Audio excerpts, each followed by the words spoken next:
Let's go to the phones. You're calling from a 385 area code. I think it's I think you called yesterday. Is this the guy who called yesterday? Oh yeah, baby. Great. He's already the most charming libertarian caller ever. What's your name? Where are you calling from? So it's Josh. I'm from Salt Lake City, Utah. I just got to say real quick, Michael, he said he was going to have a migraine, but I just knew that he loved libertarians so much that he miraculously did get over it before I called in. So that's a good You're news handling for it better than most so far. All right. So what was the point you wanted to make? Yeah. And so basically, the word on the privatized street is that you like the minimum wage, Sam, and I've watched your show a little bit, and I think that you make some decent points. My whole thing with the minimum wage, and the question that I asked you originally yesterday was, why do you want businesses to subsidize an individual's bad decisions with a minimum wage? And so that's exactly what it is. Like when you have wait. Let me just let me just ask you. This notion of subsidize, I'm not 100% sure I understand your use of it in that way. But let's put that aside for a moment. What bad decision is it that someone made that they're in a job that? What is the bad decision they made? You're paying it. They took a job that pays less than minimum wage. So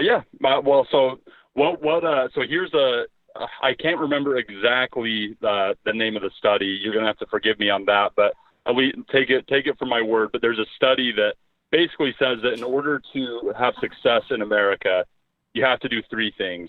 You have to graduate high school. You have to not have a child out of wedlock.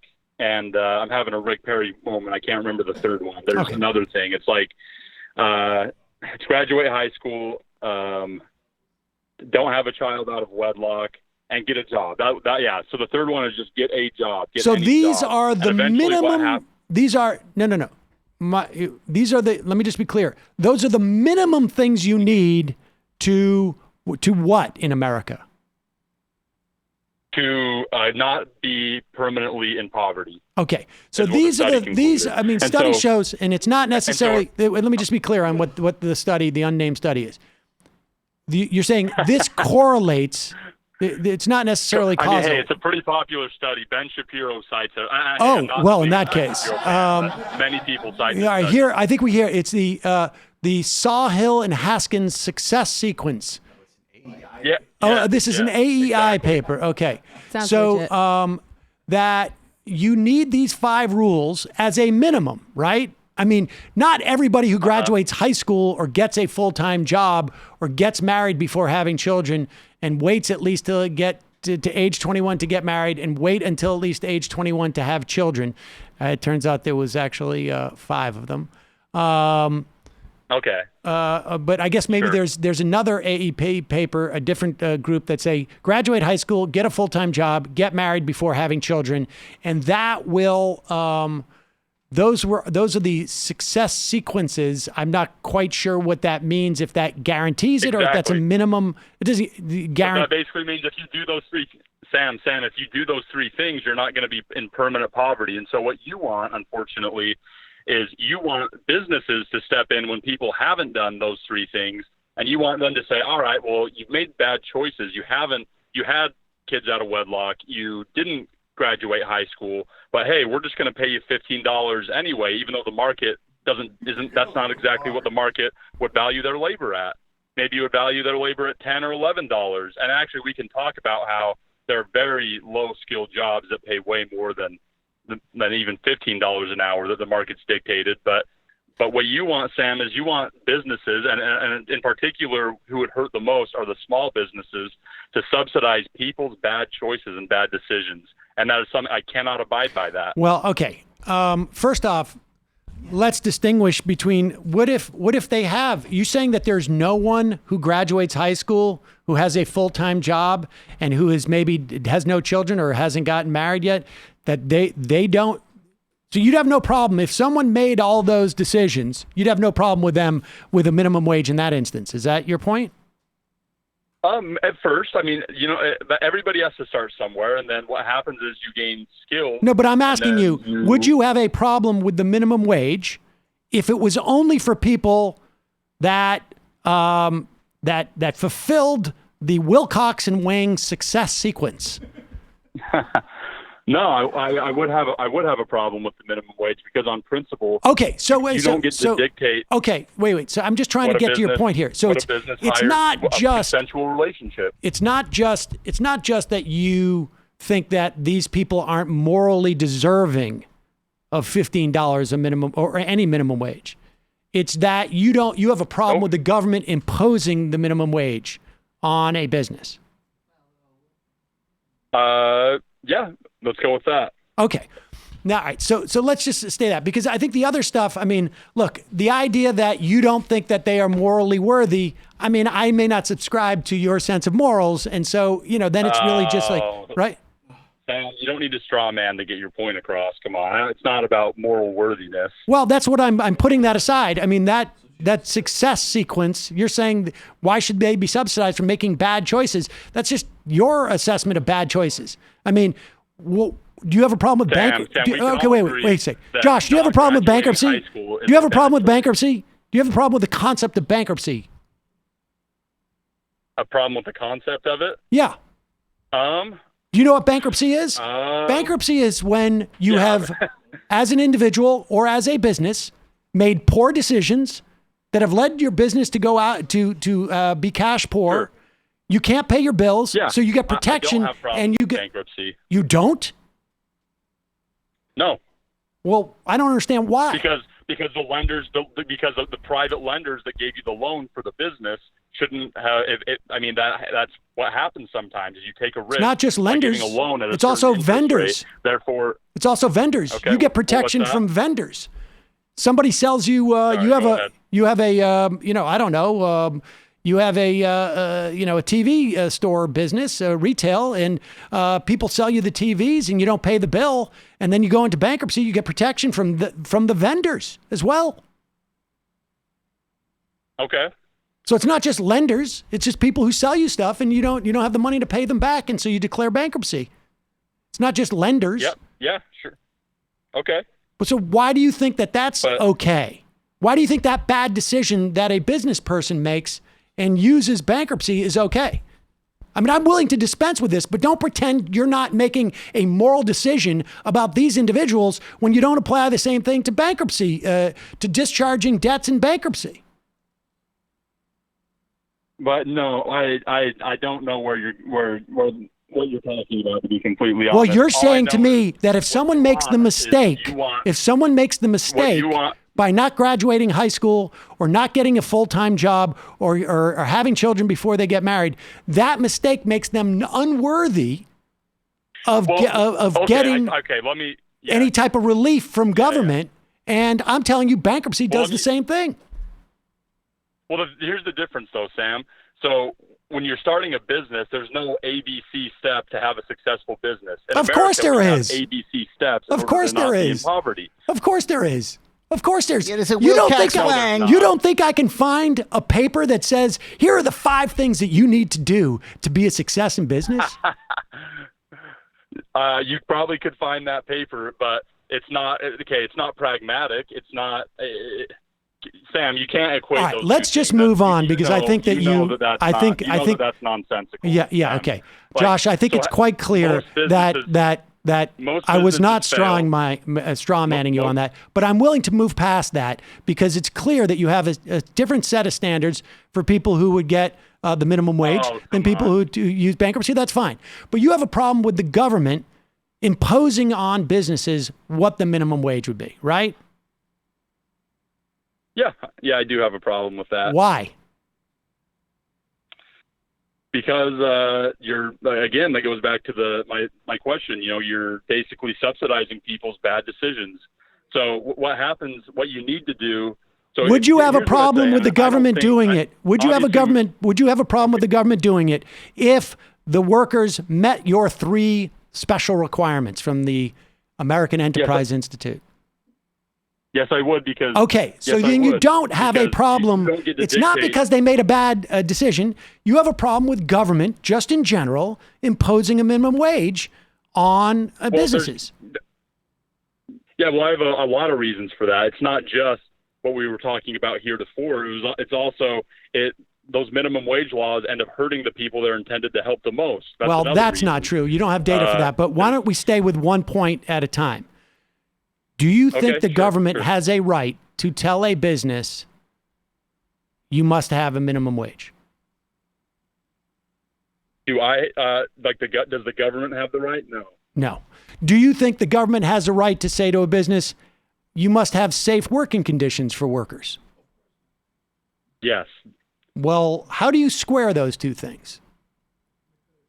Because they're completely separate issues. Because the minimum wage is a consensual agreement between two parties, a business and an independent contractor or person, I guess.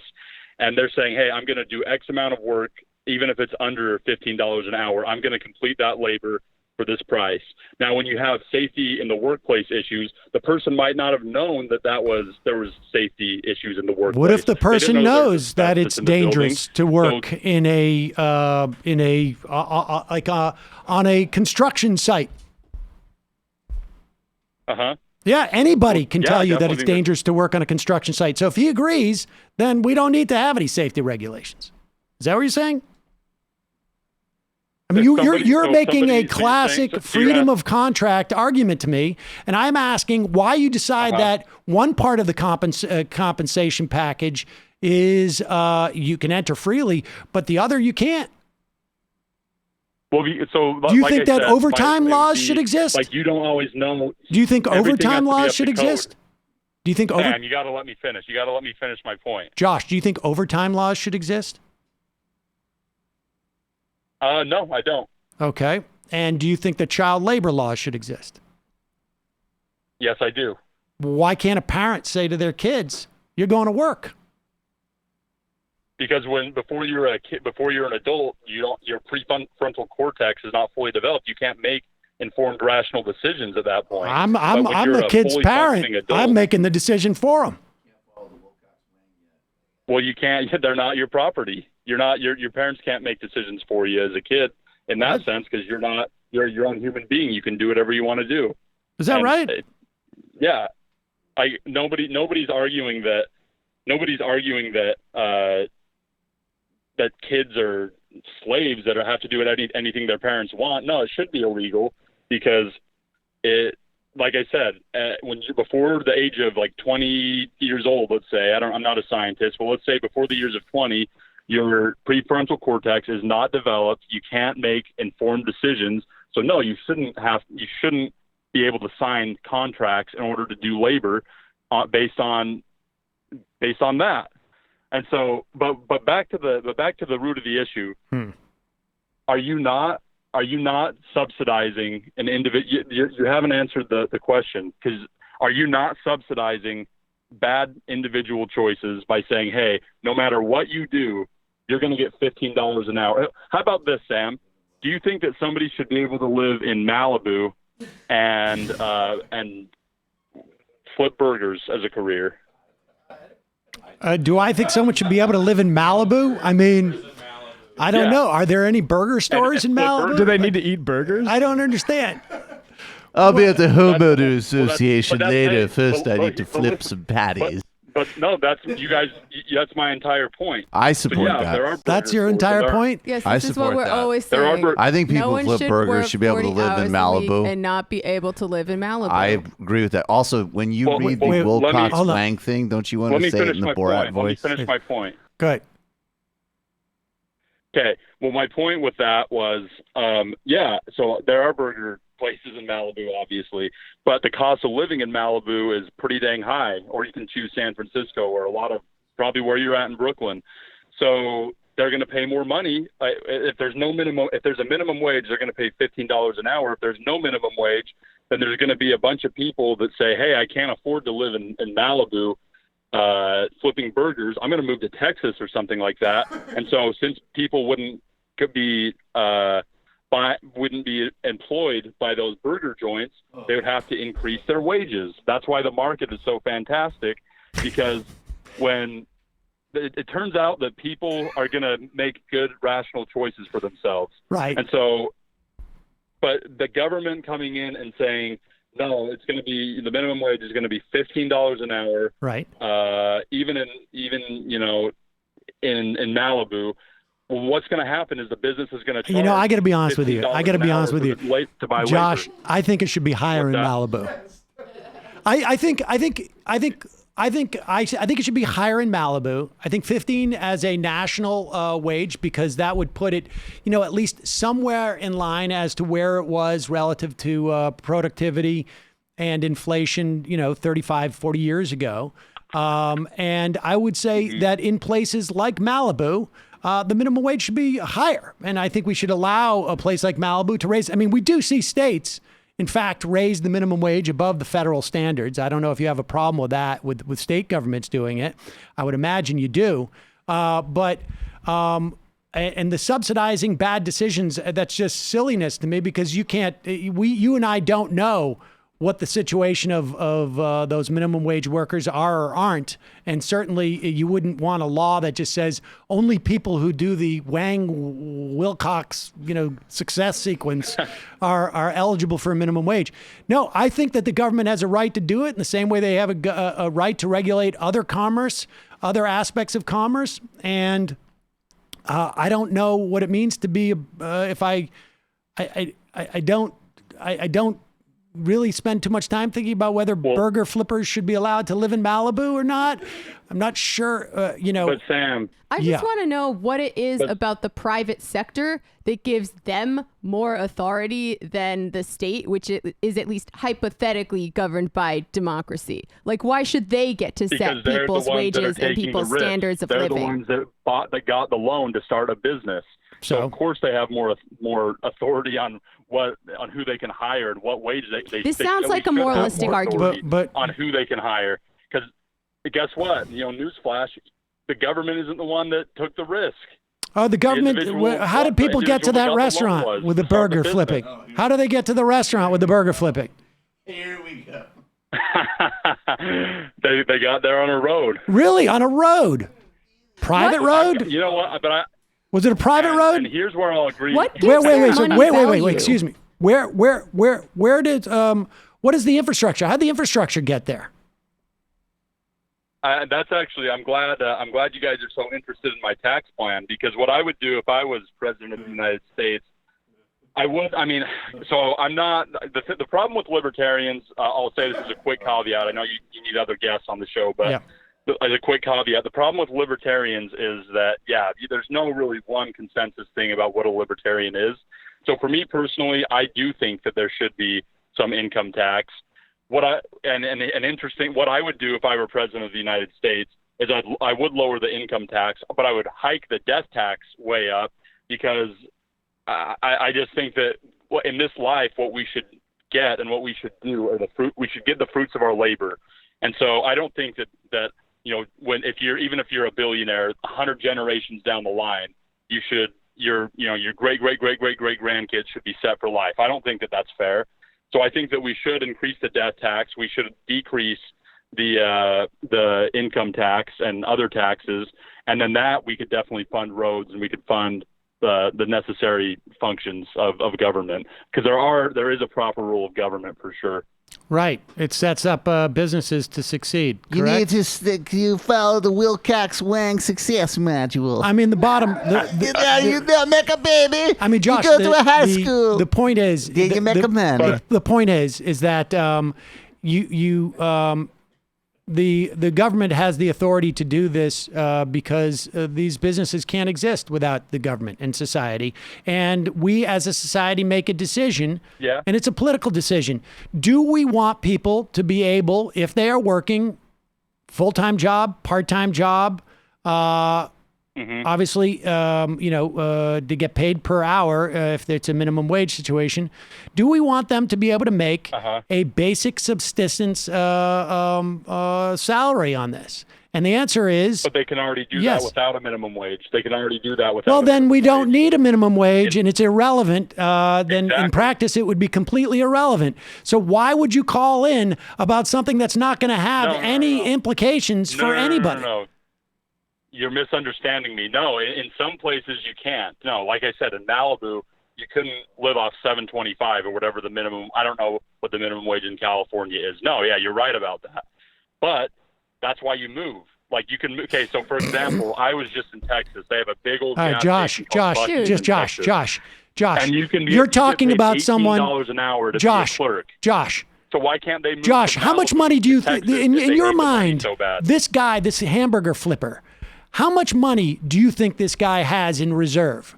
So he moves to Texas. He doesn't know anybody in Texas. What happens? Well, he gets into his car. So Crimea River, you don't know anybody in Texas. People have to move all the time for work. Josh, Also, Josh, I would wait like a second. to Hold on for a remind second. you- Hold on for a second. Josh, I want you to walk through this with me. Yeah. How much money does that guy have in the bank? He can definitely save. He can save money up. That's it's $7 and a quarter. He's living in Malibu. He's living in Malibu. $1,000 to. Now you know the statistics that over half of the country can't raise $400 in an emergency, right? Well, thank you for proving my points because they make bad decisions with their money. So, Okay. Yeah, exactly. So. All right, Josh. Thank you for proving my point. Josh, what you're talking about is a fantasy. It is you cite Ben Shapiro. not. You're basically talking about Ben Shapiro's like notion of like if they live on the coastlines and their place is going to get flooded, they could just flip their house. I mean, the difference. Dude, is that you're not in I reality, think and people it's to and live what's in you know San what's Francisco depressing. on- You know what's depressing though, legitimately. burgers, like- You know what's? Wait, hold up. You can go back and we can do this another 10 minutes, but I have to just editorialize. You are not in reality. If somebody's making $7.50 an hour, no, you're literally not.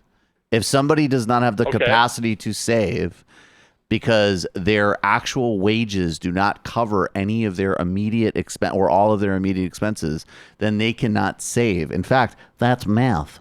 And what I find really disturbing is that if you're in a fantasy life, why don't you at least have a constructive and positive fantasy life for people actually having a better scenario? Because you're in a fantasy. So basically, you're in a fantasy. Can I say something now? No, dude, you got to explain Okay, how so you're not in a basically what you guys are fantasy saying because is- these are tiresome Hey, for come us. on, Yeah, at least for me. speaking of Okay, so fantasy basically- versus reality. Come on, let me talk. So basically, what you guys are saying is that they can't. My plan or whatever, however you want to phrase it, No. isn't going to work because they can't drive to Texas. They can't afford driving to Texas. Well, they don't have That's a what your car. argument is. I don't know if they have money for a car. They don't have money to put down for an apartment. Like I don't know where Well, they're if going they're to living live. in Malibu, I would assume they have a car because the public Oh, transport's my pretty bad God. there. So Dude, there's let's say they already nobody have a car. living. You know what? And if you're so Josh, your anxious plan about is working no, let me just Malibu. say, if you are so anxious about somebody living in Malibu making a poverty wage, you can totally It's let an that example. go because nobody's living in Malibu with a poverty wage. It's a dumb example, It's a man. stupid, ridiculous example, That's and we're actually not not even true. getting. And I will That's make a actually moral. not And I true at will all. make a moral claim. I think it's wrong that people should have to move on a whim every couple of months just so they can survive. There's no reason we need to maladjust No, don't move every resources that couple of way. months. Start It's your- delusional. The Buc-ee's I was talking about. You're for wrong on the $18 math an hour and the to morals, move up. bro. Yeah, so you use Texas as an example. I'm looking at a map right now. There's nowhere in Texas where you can afford a 1-bedroom apartment on working 40 hours a week at minimum wage. And there's almost nowhere in the country where you can. So wait, what about? No, that's not true. That is not true at all. All right. Well, listen, I'm I looking don't want to at get it into right the now. arguments about what the cost of living is in Malibu versus Texas and whether this fantasy hamburger You can flipper get- can get a into a good- car. But Josh, you the can get bottom a line good is this. Look, one-bedroom for like listen, 6 just or 7, suck, say $600 a month dude, in, like, listen. If in I some of went these through, places. Josh, and start to pick apart your life to see what decisions you have made that are bad, and decided that because of that, you should not be worthy of whatever you get. Do you have a home? Do you have a mortgage interest deduction?